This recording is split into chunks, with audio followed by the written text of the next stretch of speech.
বলেন, যেই দেশের মানুষ রাত্র 10:30 বাজে 11টা বাজে হুনছে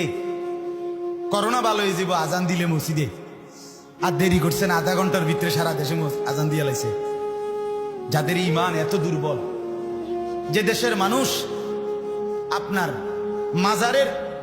গাছের কাছে, মাজারের মাছের কাছে, কচ্ছপের কাছে, বিভিন্ন রঙের মাছের কাছে নিজের মনের আশা আকাঙ্ক্ষা পূরণের জন্য মান্যত করে, রুটি দেয়, মোমবাতি ধরায়। যেই দেশের মানুষ আপনার গাছের মধ্যে মাজারে লাল কাপড় বাঁধে সন্তান পাওয়ার জন্য, যাদের ইমান গাছের কাছে চলে যায়, মাছের কাছে ইমান জায়গা। শুধু যদি শুনে যে গ্রামের ওই কোনায় বাঁশমুড়ার মধ্যে পানি পড়ে, এই পানি যে খায় তার রোগ ভালো, পরের দিন দেখবো বেরিয়েতে